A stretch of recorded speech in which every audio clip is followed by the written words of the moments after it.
Today, we're going to talk about one of the best remedies you can do for dry, wrinkly hands. Now, especially in the winter when it's dry out and you don't have enough vitamin D, your hands can get extremely dry. But there's a lot more to this, and there's some great things you can do to resolve this problem. And for those of you that are wondering if I'm growing a beard, yes, I am starting to grow a beard. I'm going to try it out and see what happens. Now, when people start putting all sorts of lotions on their hands, they don't realize that everything you put on your hand doesn't just disappear, doesn't evaporate.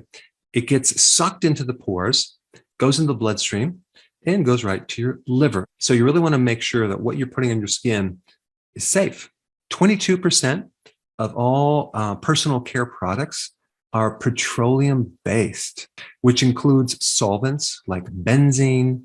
It includes mineral oil, which, by the way, will pull out a lot of the key fat-soluble vitamins like vitamin A, D, E, and vitamin K, leaving your hands very dehydrated, dry, red, cracking, and even itchy. Then we have the chemicals in tap water. I mean, you have fluoride, chlorine, which are very, very harsh on your skin, not just your hands, but your face, your entire body when you take a shower. Really good idea to get a shower filter. But our skin is constantly bombarded by all sorts of chemicals and things that make us look older. Now, if we compound that by our current situation where people have to wash their hands 20 times a day, you can imagine what this does to the hands. Now, I'm going to be totally upfront. I'm not against washing your hands. I think you should definitely be washing your hands to decrease the spread of viruses. I wash my hands very frequently, so I'm not against that. However, if you find that your hands are completely dried out, red, itchy, cracking, looking scaly and old, there's some important things you can do other than just going down to the local drugstore and getting some lotion and putting it on your hands and then finding out that, wow, within 5 minutes, it's right back to being dry again. What you have to be aware of is that there are thousands of different types of species or microbes, friendly microbes living on your hands and all around your body.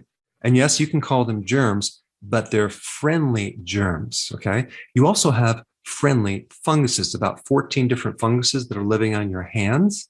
Now, what's interesting is they've done different assessments on this microbiome living on the surface of our skin, and they isolated different types of microbes in different places. And I found it interesting that the area of the body that had the most diversified fungal species is actually on your heels. Fascinating. But on your hands, you have about 14 different types of funguses, and these are friendly. We call this microbe relationship a symbiotic relationship. Symbiotic means working together, having some mutual benefits back and forth. The microbes protect us. We give them a home to live. Then you have all these different types of microbes that have a symbiotic relationship with each other.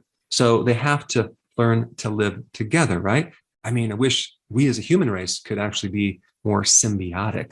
Some people just have a very difficult time tolerating differences, different cultures, different viewpoints, and different beliefs. So in order to have a symbiotic relationship, we have to have a lot of tolerance of differences. And you need to have the awareness that these so-called germs are not harmful. And we don't necessarily have to have this anti-germ or microbe viewpoint, because we can't even exist without these microbes. They actually help our survival. They make vitamins, they give us immune protection, and without them being on your hands, the pathogens, the bad microbes start to develop, and they create a lot of problems. And there's also another interesting thing. You can have non-pathogenic microbes and change the environment, like make the environment more stressful, and have those non-pathogenic microbes turn into pathogens. So just a change of environment will alter the type of microbes that are living on your body. Apparently, when you stress them out, some of them go a little bit crazy. So it's very, very important to have a good environment, a healthy environment for your microbes to live and not continually stress them out. And this is why when we get to the remedy, there's a couple things that you'll add to the skin that will make a huge difference in having these microbes start thriving. Now, the other thing I want to bring up is the pH of your skin.